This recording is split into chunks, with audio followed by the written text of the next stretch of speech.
Hello friends, कैसे हैं आप सब। तो डियर, आज के क्लास में हम लोग एक नई टॉपिक डिस्कस करेंगे। ये है आपका पृथ्वी की गतियाँ। देखिए, ये टॉपिक बहुत इंपॉर्टेंट है और इसमें से जो है अच्छा क्वेश्चन देखने को मिलता है। सिर्फ सिटेट के लिए नहीं, किसी भी एग्जामिनेशन के लिए ये टॉपिक इंपॉर्टेंट है। स्टार्ट करते हैं हम लोग, ठीक है ना। तो देखिए, जैसे कि पृथ्वी जो है ना, ये दो प्रकार की गति करता है। एक करता है घूर्णन करता है, एक करता है परिक्रमण करता है। जब पृथ्वी जो है ना अपने ही अक्ष पर घूमता है ना, इसको हम लोग घूर्णन कहते हैं। और जब पृथ्वी है ना सूर्य की, मान लीजिए ये सूर्य है और उसके चारों ओर घूमता है, तो इसको हम लोग परिक्रमण कहते हैं, ठीक है ना। तो पृथ्वी का अक्ष जो होता है ना, एक काल्पनिक रेखा है और इसकी कच्छ सतह से ये जो है ये 66.5 डिग्री का कोण बनाती है। और जो समतल वो समतल जो कच्छ के द्वारा बनाया जाता है उसको हम लोग कच्छीय समतल कहते हैं, ठीक है। तो देखिए, यहाँ पे आप ये फिगर देख सकते हैं। जैसे कि ये जो विषुवत वृत्त है ना, ये आपको उत्तर ध्रुव और दक्षिण ध्रुव को दो इक्वल भाग में जो है विभाजित करता है। और ये जो है आपका मकर रेखा, ये आपका दक्षिण ध्रुव में है। कर्क रेखा ये जो है उत्तर ध्रुव में है। यहाँ प्रदीप्ति वृत्त किसको कहते हैं, तो प्रदीप्ति वृत्त जो रहता है ना, ग्लोब का वो लाइन रहता है जो कि दिन और रात को डिवाइड करता है। मान लीजिए ये डे है तो ये आपका रात हो जाएगा, ठीक है। ये आपका नाइट हो जाएगा, ठीक है। तो पृथ्वी को जो है ना अपने अक्ष पर घूमने में कितना टाइम लगता है, तो याद रखिएगा 24 घंटा, ठीक है। इसलिए हम लोग का क्या होता है, एक दिन में 24 घंटा लगता है, ठीक है। और इसको हम लोग क्या कहते हैं, घूमन।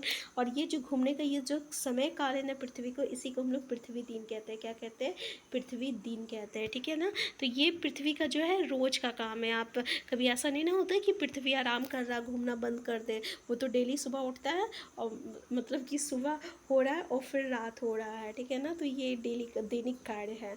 तो यहाँ पे ये समझ में आ गया। अगर ये पूछा जाए, क्वेश्चन ये पूछा जाता है, मान लीजिए कि कोई पृथ्वी है, अगर वो घूमना छोड़ मतलब सॉरी अगर पृथ्वी है और अगर वो घूमना छोड़ देता है अपने अक्ष पर, तब क्या होगा। तब क्या होगा, क्योंकि ये दिन और रात जो है ना, ये डे और नाइट जो है, ये इसी के कारण होता है। मान लीजिए अगर वो नहीं घूमता है तो जहाँ दिन है वो दिन ही रहेगा, जहाँ रात है वहाँ रात ही रहेगा, जहाँ रात है वहाँ ठंड है तो हमेशा अंधेरा ही रहेगा, ठंड ही रहेगा। और इस तरीके से लाइफ पॉसिबल नहीं होगा, ठीक है।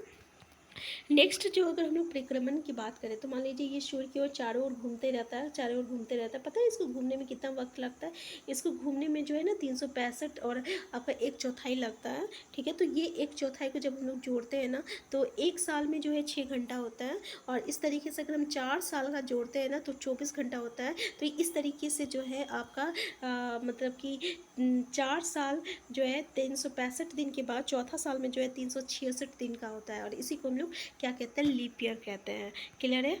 इसका मतलब क्या हुआ कि ये जो परिक्रमण जो है ना के करने 1 साल लगता है इसको परिक्रमण करने में। और ये 1 साल में क्या आता है आपका, विंटर सीजन आता है, रेनी सीजन आता है, ठीक है ना, समर सीजन आता है, स्प्रिंग सीजन आता है। तो ये सीजन, ये जो मौसम का बदलाव होता है किसके कारण होता है, परिक्रमण के द्वारा होता है, ठीक है। तो इसमें से क्वेश्चन हमें देखने को मिलता है। ये क्लियर है ना यहाँ पे। अब यहाँ पे हम आपको थोड़ा सा बता देते हैं, ये थोड़ा सा इंपॉर्टेंट है। 21 जून को क्या होता है ना कि आपका उत्तरी गोलार्ध में उत्तरी गोलार्ध कौन सा है, तो ये आपका उत्तरी गोलार्ध है, ठीक है। ये आपका उत्तरी गोलार्ध है और ये आपका दक्षिणी गोलार्ध में है। तो 21 जून को उत्तरी गोलार्ध में क्या होता है, सूर्य की किरण जो रहती है ना डायरेक्ट ये कर्क रेखा पे पड़ता है।